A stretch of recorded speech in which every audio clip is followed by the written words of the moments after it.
Hello family, how are you today? This is Doreen again. I'm here to talk about earning online, and we are going to continue talking about academic writing until this topic is fully covered and that you're able to get a glimpse of it and actually try and start writing and implement these skills. So today I am going to talk about some of the things that you should know about when you're starting to do academic writing.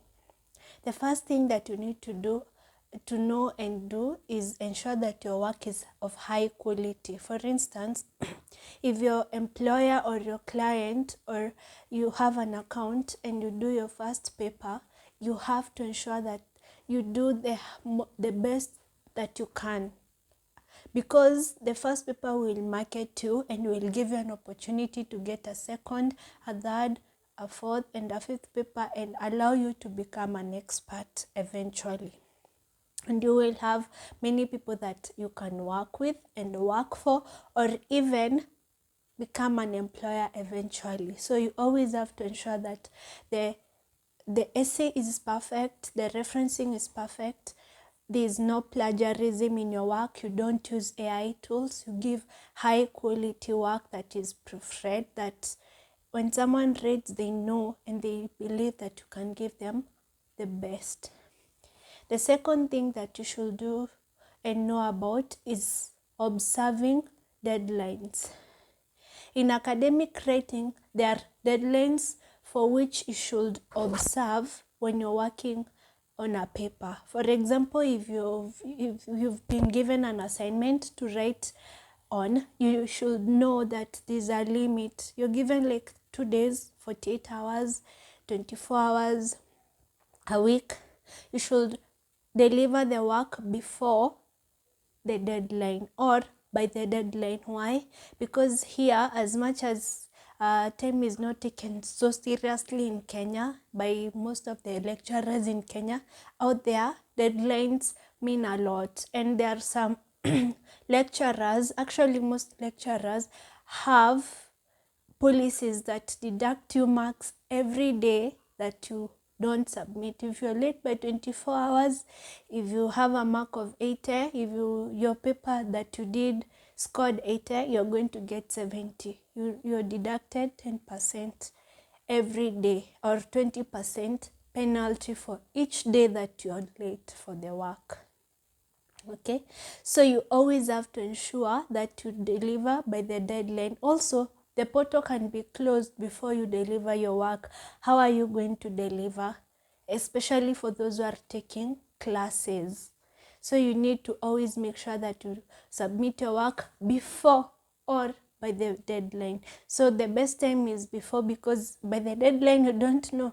You might realize that there are no lights here, the laptop is delaying to open, or the portal is taking so long to open. What will you do?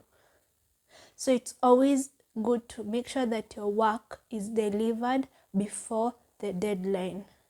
That is another thing that you should know about. Number 3, you should also know that if you have an account, the people who want to work with accounts, if you want to start working with an account, you need to be aware that you will need to bid and also write at the same time if you don't have writers. If you buy an account alafu ikae hapo, you cannot earn and it will be useless.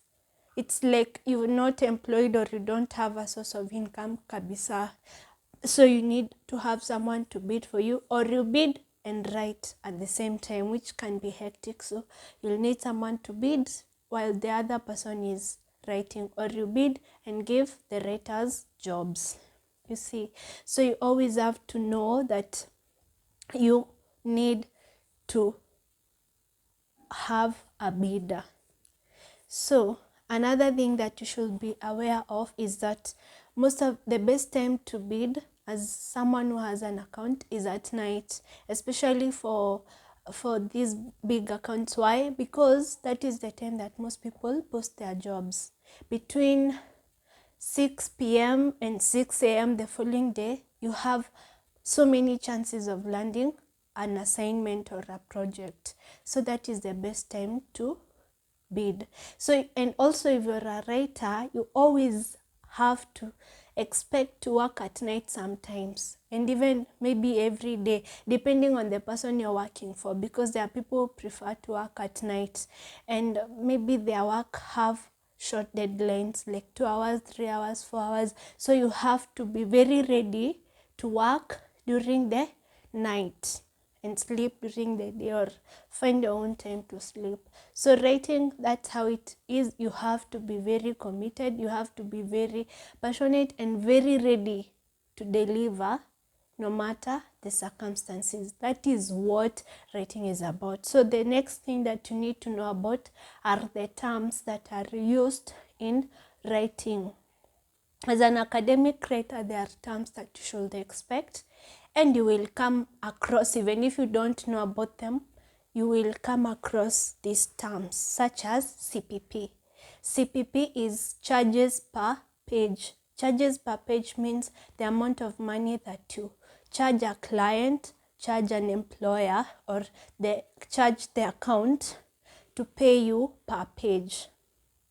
For employers, for people who are working with employers, normally the CPP is usually between 300 to 400 per page. Some even pay you to 50 because the accounts they work with don't pay well, but the standard price is usually 300 shillings. So you can get someone who is willing to pay you more or less, but it never goes below 300. According to what I have learned, it never goes below 300. On rare occasions does it go below 300.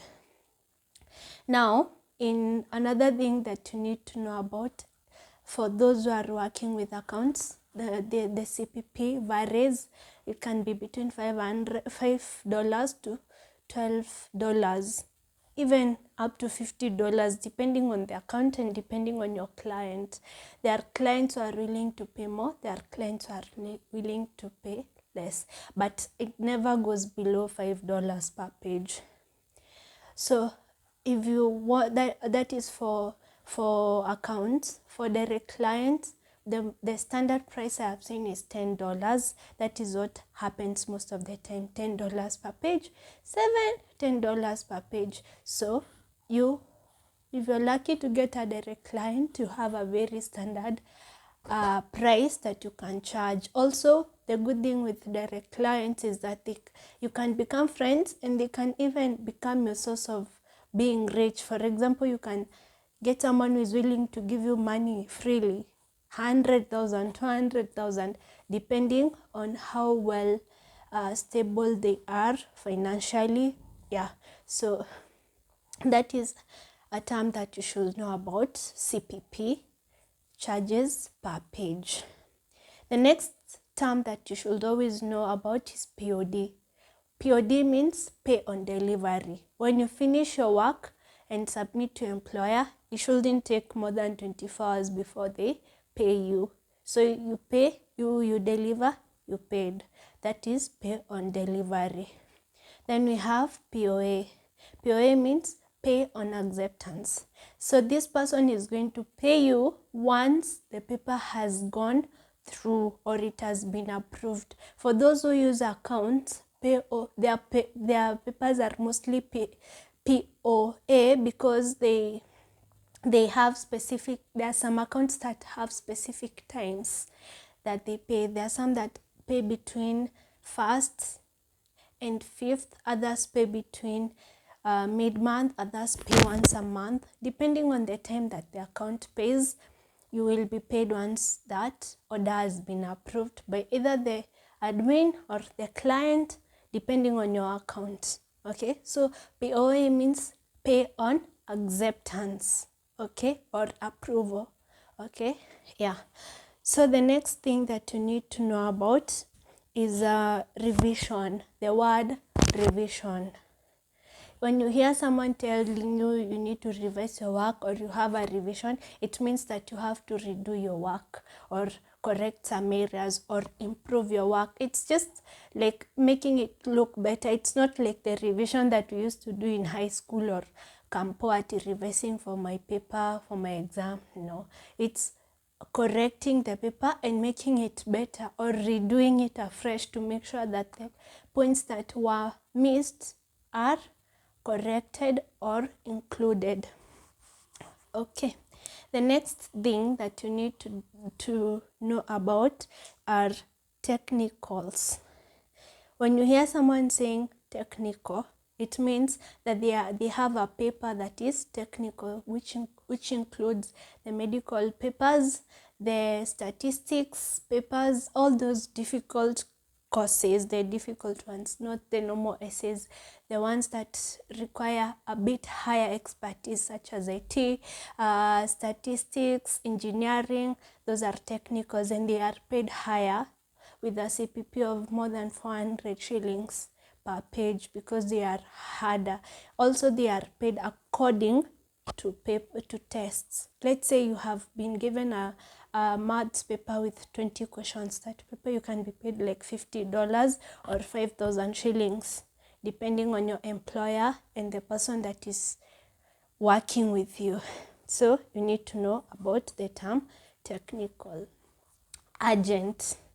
When you hear someone telling you an order is urgent, it means that it has to be delivered in the shortest time possible. For example, the urgent papers range between 1 day, less than 1 day, and there are very urgent paper which come, let's say a client realize that they have a paper and they have to deliver within 2 hours, they hire you, and that one also pays more. It pays around between 400 to 500 per page in Kenya, 500 shillings, Kenyan shillings. With the accounts, it depends. So now, that's something you also needed to know. Okay, the next thing that you need to know about is how to be paid. For those who will work with accounts, you will be paid either by PayPal, Payoneer, or some accounts have direct bank transfers, okay?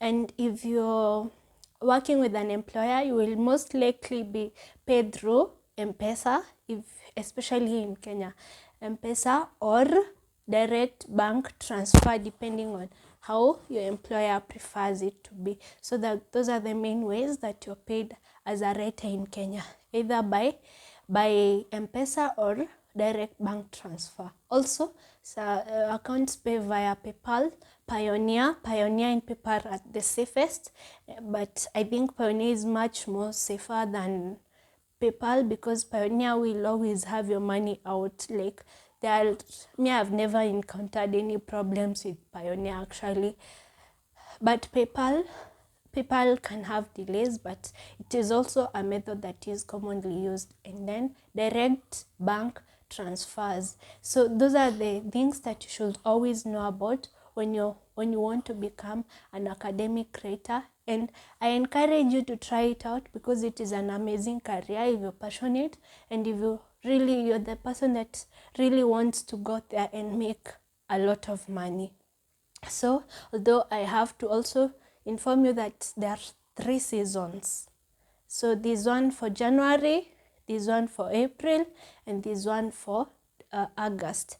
For between August and September all the way to December. So it depends with the person you're working with. So I also have to warn you that it is not all through the year. Therefore, you have to be very strategic with your money when you're working as an academic writer, for you to always have something to depend on. Thank you guys, and I really appreciate your time. Go and try out academic writing today. Bye. See you on the next video.